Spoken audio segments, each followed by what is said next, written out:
Hindi academy में सभी विद्यार्थियों का एक बार फिर से अभिवादन। हम देख रहे थे असिस्टेंट प्रोफेसर हिंदी के प्रीवियस ईयर्स के पेपर। इसी क्रम में आज हम देखते हैं छत्तीसगढ़ लोक सेवा आयोग द्वारा आयोजित छत्तीसगढ़ लोक सेवा आयोग परीक्षा 2019 असिस्टेंट प्रोफेसर हिंदी का व्याख्यात्मक हल प्रश्न पत्र। यह परीक्षा आयोजित हुई थी 6/11/2020 को। बहुत ही महत्वपूर्ण प्रश्न पत्र है। कुल 100 प्रश्नों का ये प्रश्न पत्र पूछा गया था। और इस प्रश्न पत्र शुरू करने से पहले आप सभी से रिक्वेस्ट है, यदि पहली बार चैनल पर आए हैं या अभी तक चैनल को सब्सक्राइब नहीं किया तो ज़रूर सब्सक्राइब करें। लाइक, शेयर और कमेंट करना ना भूलें। कोई भी प्रश्न हो हिंदी साहित्य से लेकर या हिंदी व्याकरण से लेकर तो आप कमेंट सेक्शन में मुझे पूछ सकते हैं। कोई सुझाव हो तो भी कमेंट सेक्शन में मुझे दे सकते हैं। और चलिए बिना देर के शुरू करते हैं। और जितनी भी प्रैक्टिस सेट ये प्रीवियस पेपर कराए गए हैं सबकी मेरे चैनल पर प्लेलिस्ट बनी हुई है, एक बार ज़रूर देखें, ज़रूर अवलोकन करें। तो चलिए बिना देर के शुरू करते हैं इस क्वेश्चन पेपर का पहला प्रश्न इस प्रश्न पत्र का, क्रोचे के अभिव्यंजनावाद के संबंध में कौन सा कथन सही नहीं है? ए, कला और सहजानुभूति अलग अलग हैं। बी, क्रोचे सहजानुभूति को अभिव्यंजना मानते हैं और यह अभिव्यंजना अंतर्मन से होती है। सी है, सफल व्यक्ति में ही सौंदर्य निवास करता है। और डी है, क्रोचे की दृष्टि में कला एक आध्यात्मिक प्रक्रिया है। तो इसका उत्तर होगा ए, कला और सहजानुभूति अलग अलग हैं। यह कथन क्रोचे के अभिव्यंजनावाद के संबंध में सही नहीं है। क्रोचे के अभिव्यंजनावाद के संबंध में सही कथन है, क्रोचे सहजानुभूति को अभिव्यंजना मानते हैं और यह अभिव्यंजना अंतर्मन से होती है। सफल व्यक्ति में ही सौंदर्य निवास करता है और क्रोचे की दृष्टि में कला एक आध्यात्मिक प्रक्रिया है। दूसरा प्रश्न, निम्नलिखित कवियों में से कौन भारतेंदु युग के कवि नहीं है? ए, प्रताप नारायण मिश्र। बी, लोचन प्रसाद पांडे। सी, ठाकुर जगमोहन सिंह। और डी है, अंबिका दत्त व्यास। इसका उत्तर होगा बी, लोचन प्रसाद पांडे भारतेंदु युग के कवि नहीं हैं, बल्कि ये द्विवेदी मंडल के अन्य कवियों में आते हैं। इनका जन्म 1886 में बालापुर मध्य प्रदेश में हुआ। इनकी रचनाएं हैं प्रवासी, मेवाड़ गाथा, महानदी, पद्य पुष्पांजलि, मृगी, दुखमोचन। शेष कवि भारतेंदु युग के हैं। तीसरा प्रश्न है, एक तुम यह विस्तृत भूखंड प्रकृति भोग भोग का कर्म यही जड़ का चेतन आनंद नहीं है, उसे चुनिए। ए है, प्रतिभिज्ञा दर्शन में जड़ चेतन प्रकृति को उस महाचिति का स्वरूप माना जाता है। बी है, प्रसाद ने इसी आधार पर जड़ पृथ्वी को चेतन आनंद से युक्त कहा है। सी, अतः यहाँ जो कुछ भी है वह उस महाचिति स्वरूप शिव से रहित है। डी, जड़ का चेतन आनंद पद में विरोधाभास अलंकार है। इसका उत्तर होगा सी, अतः यहाँ जो कुछ भी जड़ अजड़ात्मक दिखाई देता है वह उस महाचिति स्वरूप शिव से रहित है। यह कथन उपर्युक्त काव्यांश के संबंध में सही नहीं है। काव्यांश के संबंध में सही कथन इस प्रकार है, प्रतिभिज्ञा दर्शन में जड़ चेतन प्रकृति को उस महाचिति का स्वरूप माना जाता है। प्रसाद ने इसी आधार पर जड़ पृथ्वी को चेतन आनंद से युक्त कहा है। और अगला है, जड़ का चेतन आनंद पद में विरोधाभास अलंकार है। चौथा प्रश्न है इस प्रश्न पत्र का, भाषा के संबंध में कौन सा कथन गलत है? भाषा यादृच्छिक ध्वनि संकेत है, अर्थात शब्द और अर्थ में कोई तर्क संगत संबंध नहीं है। बी है, भाषा में प्रयुक्त शब्दों तथा उनके अर्थों का प्राकृतिक संबंध होता है। सी है, उच्चारण की दृष्टि से भाषा की लघुत्तम इकाई ध्वनि है और सार्थकता की दृष्टि से शब्द। डी है, भाषा के ध्वनि संकेत रूढ़ अर्थात अर्थ विशेष में प्रसिद्ध होते हैं। तो ये तारांकित प्रश्न है, अर्थात इस पे आयोग ने कोई उत्तर नहीं दिया था या सभी को समान अंक मिले रहे होंगे। भाषा के संबंध में प्रश्नोक्त कोई भी कथन गलत नहीं है। भाषा यादृच्छिक ऐच्छिक ध्वनि संकेत है, उसके शब्द और अर्थ में कोई तर्कसंगत संबंध नहीं है, परंतु अर्थ के बिना शब्द के अस्तित्व की कल्पना संभव नहीं है। पेड़ को पेड़ क्यों कहते हैं, इसका कोई तर्क नहीं है, परंतु पेड़ कहते ही एक निश्चित आकृति का मस्तिष्क पटल पर बन जाना उसके अर्थ की प्रतीति करता है। इसी तरह शेष अनुकथन भाषा के पारिभाषिक दृष्टि से संगत व सही हैं। आयोग ने इस प्रश्न को तारांकित करके मूल्यांकन से बाहर करते हुए विलोपित कर दिया है। पांचवा प्रश्न है, निम्न में से एक सही युग्म का चयन कीजिए। ए है एक दिन नदी बन गया, केदारनाथ अग्रवाल। बी है कोई दूसरा नहीं, उषा प्रियमवदा। सी है कंधे पर सूरज, रामदरस मिश्र। और डी है खूंटियों पर टंगे लोग, नरेश मेहता। तो विकल्पों का सही विवरण इस प्रकार है। कंधे पर सूरज, इसके कवि हैं रामदरस मिश्र। एक दिन नदी बन गया, रामदरस मिश्र।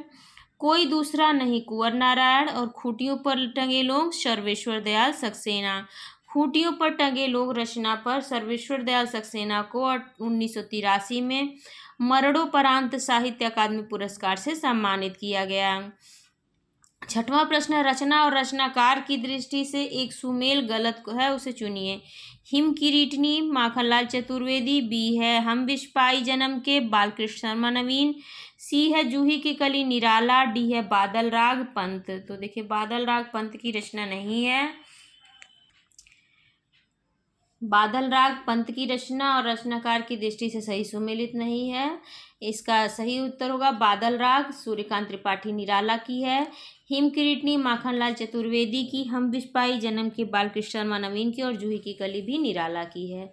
गिरजे का घंटा किस कवि की कविता है? पहली कविता है जयशंकर प्रसाद, सूर्यकांत त्रिपाठी निराला, सुमित्रा नंदन पंत या राम नरेश त्रिपाठी। तो इसका उत्तर होगा सी, गिरजे का घंटा 1916 में सुमित्रा नंदन पंत की प्रथम कविता है। पंत को प्रकृति का सुकुमार कवि कहा जाता है। इनके बचपन का नाम गुसाई दत्त था। इनकी रचनाओं को 4 चरणों में बांटा गया है। जैसे छायावादी रचना है इनकी उच्छ्वास 1920, ग्रंथि 1920, वीणा 1927, पल्लव 1928, गुंजन 1932। इनकी प्रगतिवादी रचनाएं हैं युगांत 1936, युगवाणी 1939 और ग्राम्या 1940। अंतश्चेतनावादी इनकी रचनाएं हैं स्वर्ण किरण 1947, स्वर्ण धूलि 1947, युगपथ 1949। और नव मानवतावादी रचनाएं हैं उत्तरा 1949, कला और बूढ़ा चांद 1959 और अतिमा 1955, लोकायतन 1964 और चिदम्बरा। आठवां प्रश्न, नाटककार को और नाटकों को उनकी दृष्टि से एक युग्म गलत है, उसे चुनिए। इसका ए होगा हरिकृष्ण प्रेमी, रक्षाबंधन, प्रतिशोध। लक्ष्मी नारायण मिश्र का राक्षस का मंदिर, सिंदूर की होली। सी है जयशंकर प्रसाद का अजात शत्रु और विशाख। डी है आचार्य चतुर्सेन शास्त्री का उत्सर्ग और विक्रमादित्य। तो इसका उत्तर होगा डी, नाटकों और नाटककार की दृष्टि से आचार्य चतुर्सेन शास्त्री का उत्सर्ग और विक्रमादित्य युग्म गलत है। नाटक एवं नाटककार का सही युग्म इस प्रकार है, विक्रमादित्य, चतुर्सेन शास्त्री, रक्षाबंधन, प्रतिशोध, हरिकृष्ण प्रेमी, राक्षस का मंदिर, सिंदूर की होली, लक्ष्मी नारायण मिश्र, आजाद शत्रु और विशाख ये जयशंकर प्रसाद की रचनाएं हैं। 9वां प्रश्न है, इनमें से कौन सी रचना प्रगतिवादी नहीं है? पाताल विजय, युगवाणी, पिघलते पत्थर या कुकुरमुत्ता। तो इसका उत्तर होगा ए, पाताल विजय प्रगतिवादी रचना नहीं है, बल्कि यह रचना हरिकृष्ण प्रेमी द्वारा रचित प्रसाद युगीन ऐतिहासिक नाटक है। शेष रचनाएं प्रगतिवादी हैं, जिनका विवरण इस प्रकार है। युगवाणी सुमित्रा नंदन पंत, पिघलते पत्थर रांगे राघो, कुकुरमुत्ता सूर्यकांत त्रिपाठी निराला। 10वां है, कहानी और महिला कहानीकार की दृष्टि से कौन सा युग्म गलत है? ए है कितना बड़ा झूठ, उषा प्रियमवदा। बी है एक स्त्री का विदा गीत, मृणाल पांडे। सी है मरा हुआ आदमी, कृष्णाग्निहोत्री। डी है गोमा हस्ती है, मैत्रेयी पुष्पा। इसका उत्तर होगा सी, कहानी और महिला कहानीकार की दृष्टि से मरा हुआ आदमी कृष्णाग्निहोत्री युग्म गलत है। सही युग्म इस प्रकार है, जिंदा आदमी कृष्णाग्निहोत्री, कितना बड़ा झूठ उषा प्रियमवदा, एक स्त्री का विदा गीत मृणाल पांडे और गोमा हस्ती है मैत्रेयी पुष्पा की रचना है। ताले में बंद प्रजातंत्र नाटक के लेखक हैं दूधनाथ सिंह, विभू कुमार, देवेंद्र दीपक या विलास गुप्ते। तो इसका उत्तर होगा बी, ताले में बंद प्रजातंत्र नाटक के लेखक विभू कुमार हैं। दूधनाथ सिंह का चर्चित नाटक यमगाथा है। इस नाटक का पहला मंचन राष्ट्रीय नाट्य विद्यालय नेशनल स्कूल ऑफ ड्रामा के भारत रंग महोत्सव 2005 में अरविंद गौड़ के निर्देशन में अस्मिता नाट्य संस्था द्वारा किया गया था। 12वां प्रश्न, लौट कर आना नहीं होगा।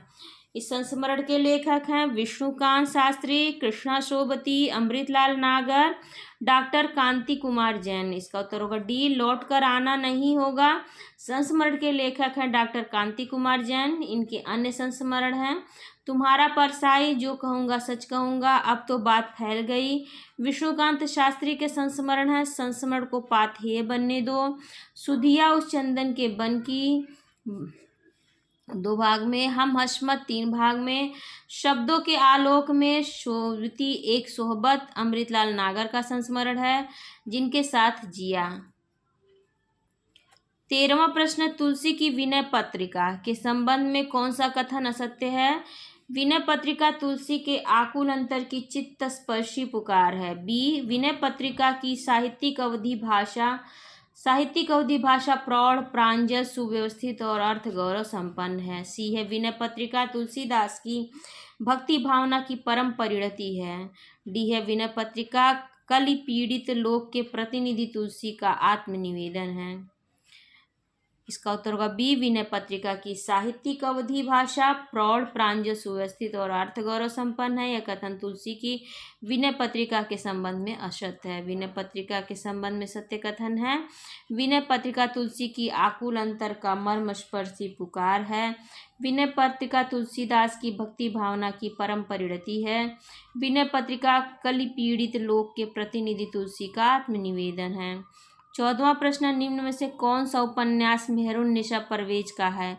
अकेला पलाश, सोना माटी, पीली आंधी या उत्तर कथा।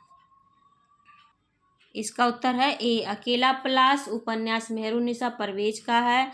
इनके अन्य उपन्यास हैं आँखों की दहलीज, उसका घर, कोरजा, समरांगण, पासांग। शेष उपन्यास एवं विषय वस्तु इस प्रकार हैं। सोना माटी विवेकी राय, इसकी विषय वस्तु है गाजीपुर बलिया के बीच करइल क्षेत्र के जनजीवन का चित्र है इसमें। पीली आदि प्रभा खेतान की है, ये मारवाड़ी समाज के अनछुए पहलुओं का चित्रण इसमें किया गया है। उत्तर कथा नरेश मेहता का, इसमें मालव के कुलीन ब्राह्मण परिवार की जीवन यथार्थ का चित्रण है। 15वां प्रश्न, कहानी और कहानीकार की दृष्टि से कौन सा एक युग्म गलत है। ए, गांव के लोग मिथिलेश्वर, बी, दिल्ली कहाँ है महीप सिंह, सी है धर्म क्षेत्र कुरुक्षेत्र दूधनाथ सिंह, डी है एक अपवित्र पेड़ सुरेंद्र तिवारी। इसका उत्तर होगा डी, कहानी और कहानीकार की दृष्टि से एक अपवित्र पेड़ सुरेंद्र तिवारी युग्म गलत है। कहानी एवं कहानीकार का सही विवरण इस प्रकार है। एक अपवित्र पेड़ ये प्रियमवद का है। गांव के लोग मिथिलेश्वर, दिल्ली कहाँ है महीप सिंह, धर्म क्षेत्र कुरुक्षेत्र ये दूधनाथ सिंह का है। लोकायतन महाकाव्य का कथ्य किस महापुरुष से संबंधित है। महात्मा बुद्ध, महात्मा विदुर, महात्मा गांधी या लौह पुरुष सरदार पटेल। तो इसका उत्तर होगा सी, लोकायतन महाकाव्य का कथ्य महात्मा गांधी के जीवन से संबंधित है। इसके लेखक सुमित्रा नंदन पंत हैं। इस रचना पर पंत जी को सोवियत लैंड पुरस्कार से भी सम्मानित किया गया था। 17वां प्रश्न, इनमें से किस कवि का नाम प्रथम तार सप्तक के कवियों में नहीं है।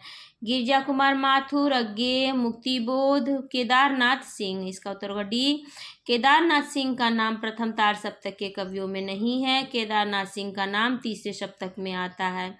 तीसरा सप्तक 1959 में संकलित कवियों का विवरण प्रयाग नारायण त्रिपाठी, मदन वात्स्यायन, विजय देव नारायण शाही, कुंवर नारायण, सर्वेश्वर दयाल सक्सेना, केदारनाथ सिंह, कीर्ति चौधरी आते हैं। शेष कवि तार सप्तक 1943 के कवियों में आते हैं जिनका विवरण है अज्ञेय, रामविलास शर्मा, गजानन माधव, मुक्तिबोध, प्रभाकर माचवे, बलवंत, नेमीचंद जैन, गिरिजा कुमार माथुर, भारत भूषण अग्रवाल।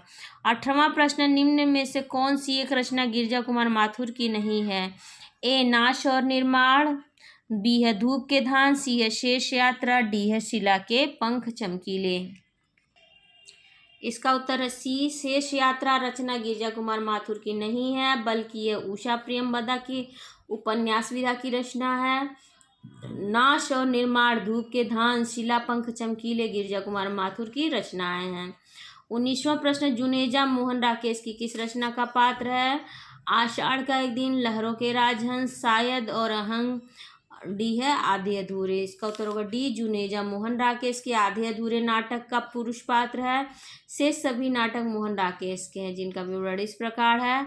आषाढ़ का एक दिन ऐतिहासिक नाटक है। इसके स्त्री पात्र हैं अंबिका और मल्लिका। पुरुष पात्रों में है कालिदास, विलोम, मातुल, दंतुल। लहरों के राजहंस से भी ऐतिहासिक प्रकार का है। सुंदरी और अलका इसके प्रमुख नारी पात्र हैं। नंद, श्यामांग और आनंद इसके पुरुष पात्र हैं। आधे अधूरे या आधुनिक नाटकों की श्रेणी में, समस्या नाटकों की श्रेणी में आता है। सावित्री, किन्नी, बिन्नी इसके प्रमुख स्त्री पात्र हैं। महेंद्रनाथ सिंघानिया, जगमोहन, अशोक और जुनेजा इसके पुरुष पात्र हैं। शायद और अहंग इसका विवरण उपलब्ध नहीं है। कबीरदास का उत्तराधिकारी कौन था? कमाल, धर्मदास, कमाली या लोई। इसका उत्तर होगा बी, कबीरदास का उत्तराधिकारी धर्मदास था। संत कबीरदास जी का जन्म 1398 इसके लगभग लहरतारा ताल काशी में हुआ था। इनके माता पिता का नाम नीरू और नीमा तथा पत्नी का नाम लोई एवं इनकी 2 संतान कमाल पुत्र, कमाली पुत्री थी। इनकी भाषा अवधी, शदुक्कड़ी, पंचमेल खिचड़ी थी। इनकी मुख्य रचनाएं साखी, शबद और रामायणी है। 21वां प्रश्न, निम्न में से कौन सी रचना अज्ञेय की है? ए स्वप्नभंग, अनुरक्षण, कनुप्रिया या इत्यलम। इसका उत्तर होगा डी, इत्यलम रचना अज्ञेय की है। अज्ञेय का पूरा नाम सच्चिदानंद हीरानंद वात्स्यायन अज्ञेय हैं। इनके पिता का नाम हीरानंद तथा इन माता वयंती देवी थी। इनका प्रथम काव्य संग्रह है भग्नदूत तथा अंतिम काव्य संग्रह है ऐसा कोई घर आपने देखा है। अनुच्छड़, स्वप्नभंग, मेपल, प्रभाकर माचवे की रचनाएं हैं। कनुप्रिया, ठंडा लोहा, अंधा युग, 7 गीतवश, देशांतर, धर्मवीर भारती की रचनाएं हैं। कनुप्रिया में राधा और कृष्ण के प्रेम का वर्णन है। 22वां प्रश्न है, इनमें से कौन सा एक उपन्यास भीष्म साहनी का नहीं है? तमस, परख, झरोखे या भाग्य रेखा। देखिए तारांकित प्रश्न है। परख उपन्यास भीष्म साहनी का नहीं है, बल्कि ये जैनेन्द्र कुमार का उपन्यास है। इस उपन्यास में प्रेम का आदर्शीकरण है। तमस, झरोखे भीष्म साहनी का उपन्यास है तथा भाग्य रेखा इनका कहानी संग्रह है। नोट, अतः आयोग ने इस प्रश्न को मूल्यांकन से हटा दिया था। 23वां प्रश्न, तद्भव की दृष्टि से कौन सा युग्म सही है? बाघ, बात, शूकर, शर्करा, हस्ती, हीरक, ओष्ठ, साप। ये भी तारांकित प्रश्न है। तद्भव तत्सम शब्द का रूप इस प्रकार होगा। बाघ का होगा व्याघ्र, बात का वार्ता, सुअर का शूकर, शक्कर का शर्करा, हाथी का हस्ती, हीरा का हीरक, ओठ का ओष्ठ और सांप का सर्प। आयोग ने इस प्रश्न का उत्तर विकल्प ए माना, जो कि असंगत है। बाघ का तत्सम व्याघ्र होगा, न कि बात। 24वां प्रश्न, भारतीय संविधान के किस अनुच्छेद में संघ की राजभाषा हिंदी और लिपि देवनागरी मानी गई है? अनुच्छेद 343, अनुच्छेद 344, अनुच्छेद 345 और अनुच्छेद 346। इसका उत्तर होगा ए, भारतीय संविधान के अनुच्छेद 343 में संघ की राजभाषा हिंदी और लिपि देवनागरी मानी गई है। शेष अनुच्छेदों का विवरण है। अनुच्छेद 344 में राष्ट्रपति 5 वर्ष के बाद और उसके हर 10 वर्ष की समाप्ति पर राजभाषा आयोग का गठन करेगा। आयोग का यह कर्तव्य होगा कि वह राष्ट्रपति को संघ के शासकीय प्रयोजनों के लिए हिंदी भाषा का अधिकाधिक प्रयोग तथा संघ के सभी या किन्हीं शासकीय प्रयोजनों के लिए अंग्रेजी भाषा के प्रयोग की सिफारिश करे। अनुच्छेद 345 में यह किसी राज्य का विधानमंडल विधि द्वारा उस राज्य में इस्तेमाल होने वाली भाषाओं में से किसी एक या अधिक भाषाओं को या हिंदी को उस राज्य के सभी या किन्हीं शासकीय प्रयोजनों के लिए अंगीकार कर सकता है। अनुच्छेद 346 में संघ में शासकीय प्रयोजनों के लिए प्रयोग किए जाने के लिए तत्समय प्राधिकृत भाषा अर्थात अंग्रेजी एक राज्य और दूसरे राज्य के बीच तथा किसी राज्य और संघ के बीच पत्रादि की भाषा होगी। यदि 2 या अधिक राज्य यह करार करते हैं कि उन राज्यों के बीच पत्रादि की भाषा हिंदी होगी, तो ऐसे पत्रादि के लिए उस भाषा का प्रयोग किया जा सकेगा। 25वां प्रश्न, निम्नलिखित काव्यांश के नीचे दिए गए अर्थों में से सही अर्थ निकालिए। काहे को रोकत मार्ग सूधो, सुनहु मधुप निर्गुण कंटक ते, राजपंथ क्यों रूधो। ताको कहाँ परेखो, कीजे जानत छाह न दूधो, सूर मूर अक्रूर गैलय बाज निबेरत ऊधो। ए है, हम अपने प्रेम या भक्ति के सीधे और चौड़े राजमार्ग पर जा रही हैं। बी है, हमारे प्रेम मार्ग में अपने निर्गुण रूपी कांटे क्यों बिछा रहे हो, दोनों के अलग अलग मार्ग हैं।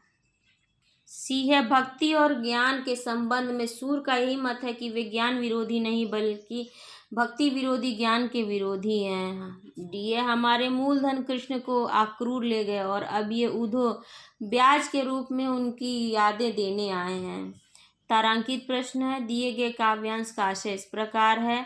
हे उद्धव, हमारे रास्ते को क्यों रोक रहे हो। हे उद्धव सुनो, निर्गुण रूपी कंटक से हमारा राजपथ प्रेम पंथ क्यों रूध रहे हो, क्यों बंद कर रहे हो। उसको परखने से क्या लाभ है जो छाछ और दूध को ही नहीं जानता, जो सार तत्व और सारहीन को ही नहीं जान समझता।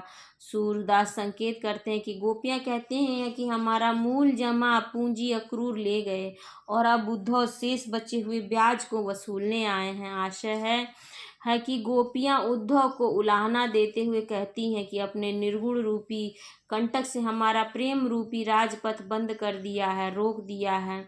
इस पर भी संसार के सारत्व व सारहीनता को न समझने वाली हम गोपियों की परीक्षा ले रहे हैं। श्री कृष्ण हमारे प्रेम के मूलाधार थे, उन्हें तो पहले ही अक्रूर लेकर मथुरा चले गए हैं और इस पर भी आप हमें ज्ञान का उपदेश देकर और कष्टित कर रहे हैं। श्री कृष्ण के जाने से जो कष्ट हमारे हृदय को हुआ था, मानो वही कष्ट किस्तों में हमसे ब्याज के रूप में वसूल कर दे रहे हो। कहा भी गया है कि मूलधन से अधिक ब्याज चुकाना कष्टकारी होता है। नोट, उक्त संपूर्ण आशय किसी भी विकल्प में निहित नहीं है और आंशिक रूप से सभी विकल्प में निहित है। यही कारण है कि आयोग ने इस प्रश्न को मूल्यांकन से बाहर कर दिया था। 26वां प्रश्न है, तत्सम की दृष्टि से कौन सा युग्म गलत है। अंगुष्ठिका आदित्यवार, निर्झर निर्गुण, निर्झर त्रिगुण, परख प्रस्तर, राजपुत्र सुपुत्र। तारांकित प्रश्न है भी, तत्सम की दृष्टि से सभी युग्म असंगत है, परंतु आयोग ने इस प्रश्न का उत्तर परख प्रस्तर को माना, जो कि गलत है।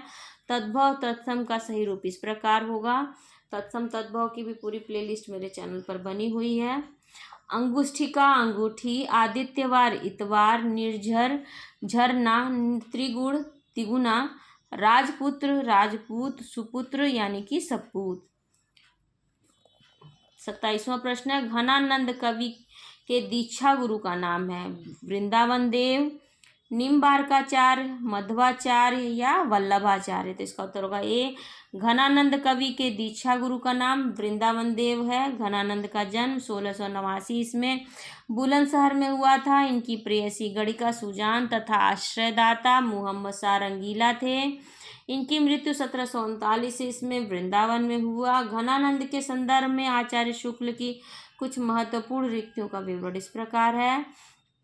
प्रेम की पीर ही को लेकर इनकी वाणी का प्रादुर्भाव हुआ। ऐसा मार्ग का ऐसा प्रवीण और धीर पथिक जब जबादानी का ऐसा दावा रखने वाला ब्रज भाषा का दूसरा कवि नहीं हुआ। दूसरा, इनकी सी विशुद्ध सरस और सुशक्तिशालिनी ब्रज भाषा लिखने में और कोई समर्थ नहीं हुआ। विशुद्धता के साथ प्रौढ़ता और माधुर्य भी अपूर्व है।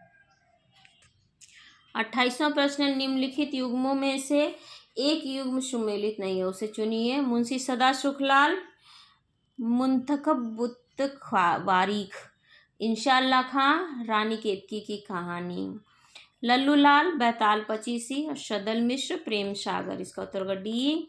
दिए गए विकल्पों में प्रेम सागर युग्म सुमेलित नहीं है। लल्लू लाल की रचना का नाम है प्रेम सागर, सदल मिश्र की चंद्रावली या नासिकेत उपाख्यान, मुंशी सदा सुखलाल की मुंतखब बुत्तवारीख, इंशाअल्लाह की रानी केतकी की कहानी या उदयभान चरित्र, लल्लू लाल की बैताल पचीसी। 29वां प्रश्न, सखी संप्रदाय के प्रवर्तक निम्न में से कौन है। विद्यापति, आचार्य वल्लभ, स्वामी हरिदास या जीव गोस्वामी। तो हरि सखी इसकी ट्रिक थी।